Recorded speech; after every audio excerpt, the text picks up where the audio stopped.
여호와께로부터 예레미야에게 말씀이 임하니라. 시드기야 왕이 말기야의 아들 바수울과 제사장 마아세야의 아들 스바나를 예레미야에게 보내니라. 바벨론의 느부갓네살 왕이 우리를 치니 청컨대 너는 우리를 위하여 여호와께 간구하라. 여호와께서 혹시 그의 모든 기적으로 우리를 도와 행하시면 그가 우리를 떠나리라. 예레미야가 그들에게 대답하되 너희는 시드기야에게 이같이 말하라. 이스라엘의 하나님 여호와께서 이와 같이 말씀하시되, 보라, 너희가 성 밖에서 바벨론의 왕과 또 너희를 에워싼 갈대아인과 싸우는 데 쓰는 너희 손의 무기를 내가 뒤로 돌릴 것이요 그것들을 이 성 가운데 모아들이리라. 내가 든 손과 강한 팔 곧 진노와 분노와 대노로 친히 너희를 칠 것이며, 내가 또 사람이나 짐승이나 이 성에 있는 것을 다 치리니 그들이 큰 전염병에 죽으리라 하셨다 하라. 여호와의 말씀이니라. 그 후에 내가 유다의 왕 시드기야와 그의 신하들과 백성과 및 이 성읍에서 전염병과 칼과 기근에서 남은 자를 바벨론의 느부갓네살 왕의 손과 그들의 원수의 손과 그들의 생명을 찾는 자들의 손에 넘기리니 그가 칼날로 그들을 치되 측은히 여기지 아니하며 긍휼히 여기지 아니하며 불쌍히 여기지 아니하리라 하셨느니라. 여호와께서 말씀하시기를, 보라, 내가 너희 앞에 생명의 길과 사망의 길을 두었노라. 너는 이 백성에게 전하라 하셨느니라. 이 성읍에 사는 자는 칼과 기근과 전염병에 죽으려니와 너희를 에워싼 갈대아인에게 나가서 항복하는 자는 살 것이나 그의 목숨은 전리품같이 되리라. 여호와의 말씀이니라. 내가 나의 얼굴을 이 성읍으로 향함은 복을 내리기 위함이 아니요 화를 내리기 위함이라. 이 성읍이 바벨론 왕의 손에 넘김이 될 것이요 그는 그것을 불사르리라. 유다 왕의 집에 대한 여호와의 말을 들으라. 여호와께서 이와 같이 말씀하시니라. 다윗의 집이여, 너는 아침마다 정의롭게 판결하여 탈취당한 자를 압박자의 손에서 건지라. 그리하지 아니하면 너희의 악행 때문에 내 분노가 불같이 일어나서 사르리니 능히 끌 자가 없으리라. 여호와의 말씀이니라. 골짜기와 평원 바위의 주음이나 보라, 너희가 말하기를 누가 내려와서 우리를 치리요 누가 우리의 거처에 들어오리요 하거니와 나는 내 대적이라. 내가 너희 행위대로 너희를 벌할 것이요 내가 또 수풀에 불을 놓아 그 모든 주위를 사르리라. 여호와의 말씀이니라. 할렐루야. 오늘도 우리 인생 가운데 길과 진료 생명 되신 주님의 이름을 찬양합니다. 오늘도 말씀이신 그 주님의 우리를 향한 그 사랑 가운데에 거하며 오늘도 어떤 말씀으로 나에게 주시는가, 오늘도 내가 따라야 할 자녀됨으로써 지켜야 할 그 말씀은 무엇인가에 귀 기울이며 가시는 저와 우리 성도님들 되시기를 축복합니다. 오늘 하나님께서 예레미야를 통하여서 엄중하신 당신의 뜻을 선명하게 또한 보여주시는 것을 보게 됩니다. 이 말씀을 참 두려울 정도의 말씀입니다. 하나님께서 그 심판하신 그 뜻대로 이제 내가 내릴 것이다 라고 그것을 굽히지 않으시고 바꾸지 아니하시는 하나님의 그 뜻이 얼마나 분명한가, 그것을 우리는 발견할 수 있게 됩니다. 오늘 이런 위기 가운데에 눈앞에 이제 바벨론의 침공이 이루어지고 있는 이 상황 가운데에 당시 유다의 마지막 왕이었던 시드기야 왕, 그의 원래 이름은 여호야긴이었습니다. 여호야긴이었는데 이제 느부갓네살 왕에 의해서 붙잡히고 그에 의해서 이 유다의 왕으로 세움을 당하면서 개명되어서 이제 시드기야로 불리게 되었죠. 이 시드기야 왕이 이제 바벨론이 쳐들어오고 하는 모습을 보니 이제 마음이 너무나 급해져 있는 모습을 보게 됩니다. 그러면서 보게 되는 오늘의 말씀의 그런 배경이죠.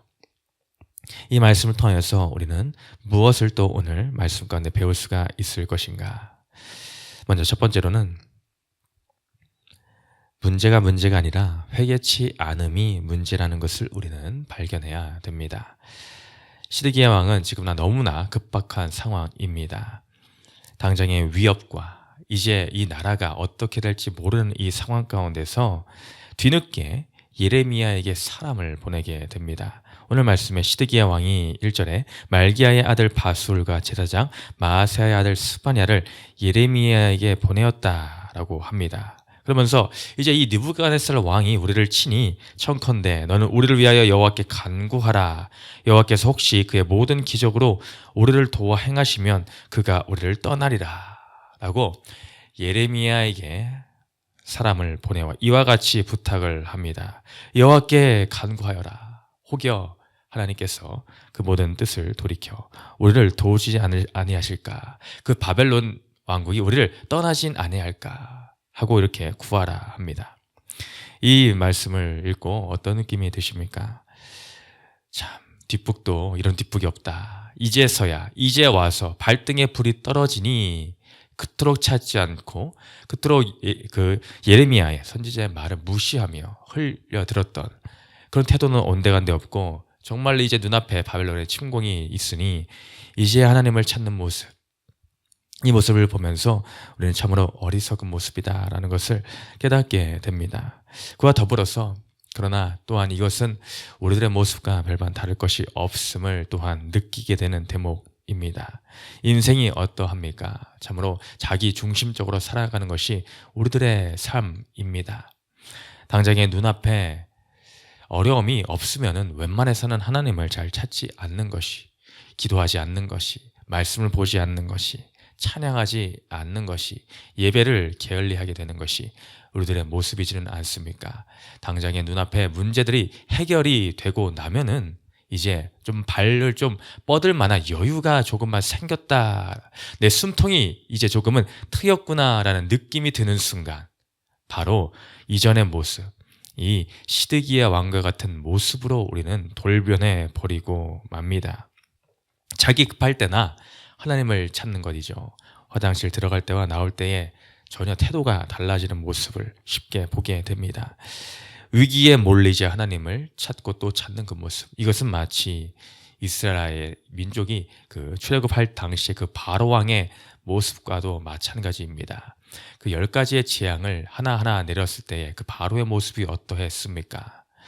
바로는 그 첫 번째, 두 번째 이렇게 재앙이 내릴 때에 그것이 당장에 힘들고 어려우니 그때는 모세를 부릅니다. 불러서 내가 네가 원하는 대로 보내줄게, 이렇게 해줄게 라고 당장이라도 해줄 것처럼 말합니다. 근데 모세가 다시 하나님께 기도함으로 그 눈앞에 있는 어려운 상황들이 해결되니 마음을 싹 다 고쳐먹고 언제 그런 말을 했냐는 듯이 강팍하여져서 다시 하나님을 외면하는 그 모습을 보이고 맙니다.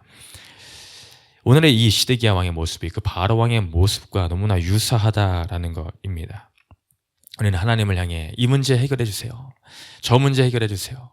나의 이 돈에 막힌 것 좀 해결해 주세요. 내 건강 좀 어떻게 해결해 주세요.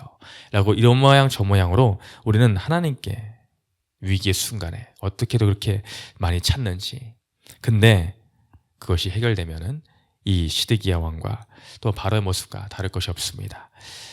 시드기야 왕도 이것을 만약에 예레미야 선지자를 통해서 하나님이 들어주셨다라고 한다면은 어떤 모습으로 돌변했겠습니까? 또 입을 싹 닦아버리고 언제 그러냐는 듯이 돌변해 버렸을 것입니다. 그걸 잘 아시는 하나님께서, 끝까지 참고 참으시는 하나님께서는 이제 더 이상 참고 볼 수만은 없으시니 당신의 뜻을 심판의 메시지로서 분명하고 선명하게 나타내 주신 것을 보게 됩니다. 하나님은 우리의 소원이나 들어주시기 위해서 존재하시는 그런 정도의 하나님이 아니십니다. 우리는 착각을 할 때가 있습니다. 내가 하나님의 위치에 있어서 오히려 내가 하나님을 부리는 것과 같은, 하나님이 마치 나의 종이라도 된 양, 램프의 진이라도 된 양, 그렇게 나의 비유에나 맞춰주시는 정도의 하나님으로 살고 있지는 아니합니까? 해결을 위해 존재하시는 분, 나의 행복을 위해서 존재하시는 하나님, 그런 하나님은 그런 하나님이 아니십니다. 그래서 오늘 중요한 것은 문제가 해결되는 것이 중요한 것이 아닙니다. 바로 우리 하나님이 원하시는 뜻은 네가 문제가 해결되는 것이 아니라 회개함으로 돌아오는 거. 하나님은 계속해서 원하시는 것은 그거 하나입니다. 회개하고 돌아오라. 회개하고 돌아오라. 근데 그것을 하지 않는데 그것에는 지금 초점이 없고 그것에는 마음이 없고 나의 당장의 눈앞에 문제 해결에만 초점이 맞춰져 있으니 하나님이 어찌 그 뜻을 돌이키게 했습니까? 한 글귀를 보았습니다. 그 글귀는 이렇습니다. 우리가 하는 기도의 대부분은 하나님을 다시 찾아올 필요가 없게 해달라는 것입니다. 이렇게 하나님을 찾아올 필요가 없게 해달라는 기도를 하는데 하나님이 어떻게 들어주시겠습니까? 바로 나의 문제의 해결을 위하는 그 기도, 그런 기도만을 한다. 그것은 그 기도가 응답이 되면 난 더 이상 하나님을 찾지 않겠습니다와 같은 기도를 하는데 어떻게 하나님이 그 기도를 들어주시겠냐라는 메시지입니다. 그렇습니다. 우리의 중심이 하나님을 향해 있는가? 내 유익, 내 중심에 문제 해결에만 있는가? 우리는 그것을 돌아봐 하나님이 원하시는 회개의 자리로 우리는 나아가시기를 축원합니다. 두 번째로 우리의 순종의 자세는 그럼에도 불구하고의 자세가 되어야 한다라는 것입니다. 오늘 8절 말씀에 여호와께서 말씀하시기를 보라 내가 너희 앞에 생명의 길과 사망의 길을 두었노라. 하나님께서 생명의 길과 사망의 길을 너희 앞에 두었다라고 하십니다. 참으로 어떻게 보면 소망이 남아있는 메시지죠.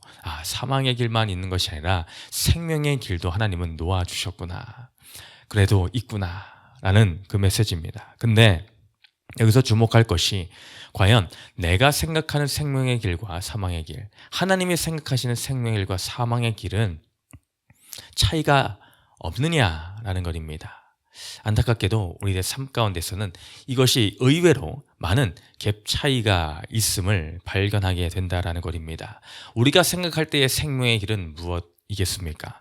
앞서 말했듯이 시드기야 왕이 원하는 것입니다. 그것은 당장의 눈앞에 있는 돈이 들어오고 자녀가 잘 풀리고 내 문제가 해결받고 이런 것이 내가 생각하는 생명의 길이더라. 내 숨통이 열리는 길이더라 라는 것입니다. 반대로 사망의 길은 무엇이겠습니까? 나의 건강이 악화되고 내 부도가 생기고 자녀들이 속을 썩이는 이런 것들, 내 눈앞에 현실적인 문제들이 발생하고 또 발생하는 것, 이것은 우리는 사망의 길로 생각을 하더라라는 것입니다. 근데 오늘 말씀에서 어떠합니까? 하나님이 말씀하시는 생명의 길은 놀랍게도 너는 바벨론에게 항복해야 된다라는 것입니다. 9절 말씀에 이 성읍에 사는 자는 칼과 기근과 전염병에 죽으려니와 너희를 에워싼 갈대아인에게 나가서 항복하는 자는 살 것이다. 항복하는 자는 살 것이다 라고 합니다. 시드기야 왕이 원하는 살 길은 이것이 아니었습니다. 내가 생각하는 살 길은 이 성읍 안에서 내가 견고하게 서 있는 것, 그것이 바로 시드기야 왕이 생각하는 살 길이었습니다. 항복? 이것은 사망의 길이지 어떻게 그것이 살 길이야 라는 것이 이 왕의 생각입니다. 백성들의 또한 생각입니다. 그러나 하나님의 생각은 우리의 생각과 정반대일 경우도 있다라는 것을 우리는 깨달아야 됩니다. 네가 지금 고난받는 것이 생명의 길이다. 네가 부도 맞는 것이 생명의 길이다. 하나님이 이렇게 말씀하실 때에 우리의 생각과 하나님의 생각이 이렇게도 차이가 있을까? 이렇게도 갭 차이가 있는가라는 것을 우리는 발견하게 된다는 것입니다. 항복하는 것, 항복하는 것이 하나님의 뜻, 이것에 얼마나 공감이 되시고 인정이 되십니까? 이것이 나의 인생의 사건이다라고 할 때에 우리는 얼마나 순종함으로 나아갈 수 있으시겠습니까? 하나님이 원하시는 것은 나의 이해가 아닌 하나님의 뜻에 순종하는 것입니다. 오늘도 나에게 들려주시는 한 가지의 그 하나님의 말씀에 아멘입니다. 그렇습니다, 주님. 내가 내 머리로 이해는 되지 아니하지만 그러나 하나님의 말씀이시기에 내가 오늘도 순종합니다. 이것이 우리의 신앙인에게 요구되는 하나님이 원하시는 자세이다라는 것입니다. 그러므로 그럼에도 불구하고 순종하는 우리의 자세, 내가 이해되지 않아도 순종하는 그러한 자세. 우리 참 부부 사이에나 이런 일들이 또한 많이 있을 것입니다. 내 남편이, 내 아내가 참 이해가 되지 않을 때가 많이 있습니다. 그러나 나의 가정의 머리로 삼으셨기에, 또한 하나님이 사랑하라라고 하셨기 때문에 때로는 그럼에도 불구하고 덮어주며 이해하고 넘어가야 될 부분이 있습니다. 그것이 바로 우리 예수 그리스도의 사랑입니다. 그분은 십자가에 지실 이유가 아무것도 없으셨습니다. 자신의 아무런 죄도 없으신 깨끗하신 분임에도 불구하고, 그럼에도 불구하고 우리를 사랑하시기 때문에, 내가 죄인인데 죄인을 위해서 어찌 목숨을 내놓겠습니까? 이 부할 것이 있을래야 있을 수 없는 이러한 자를 위해서 그럼에도 불구하고의 사랑을 보여주신 주님. 그러므로 우리에게도 요구되는 것이 이러한 사랑이고 이러한 순종입니다. 그럼에도 불구하고 나는 주님이 나의 주인 되시기에, 주님의 뜻이 나보다 높고 넓고 깊기에 나는 그 뜻에 순종하며 나아갑니다. 고린도서 1장 25절에 하나님의 어리석음이 사람보다 지혜롭고 하나님의 약하심이 사람보다 강하니라. 우리가 아무리 지혜롭다 자랑하고 한들 하나님의 어리석음보다 절대로 지혜로울 수가 없습니다. 주님, 하나님의 뜻이라면 그것이 진리이죠. 그것이 나를 살리는 생명의 길이죠. 내가 내 생각에 사망의 길을 떠나 이제 진리 대신 생명의 길을 쫓아 사는 그런 자들, 이제 시드기야의 삶을 청산하며 예레미야가 하나님의 말씀에 청종하며 사는 것처럼 내가 그런 하나님의 기쁨이 되는 삶을 살기를 원합니다. 회개의 자리로 나아갑니다. 이런 고백을 하는 저와 우리 성도님들 되시기를 주님의 이름으로 축원드립니다. 우리 두 번째 질문 읽고 마칩니다. 시작. 나는 두려움과 수치를 막고자 어떻게 합니까? 하나님께 회개하고 수치를 잘 당하는 것이 살 기름을 인정합니까? 기도합니다. 사랑과 은혜가 풍성하신 하나님 아버지, 오늘도 우리의 인생 가운데에 참 진리의 생명의 길을 놓아주신 주님 감사드립니다. 내 생각에는 이 날마다 우리의 머리 가운데에 끊이지를 않습니다. 근데 하나님은 네 생각이 아닌 나의 생각으로 살아야 된다, 나의 뜻에 순종함으로 살아야 된다라고 오늘도 변함없이 말씀으로 찾아와 손 내미십니다. 주님의 그 손길을 뿌리치지 아니하게 해주시고 우리가 겸손함으로 회개의 자리에 있게 하여 주시옵소서. 감사드리며 예수님 이름으로 기도드렸습니다. 아멘.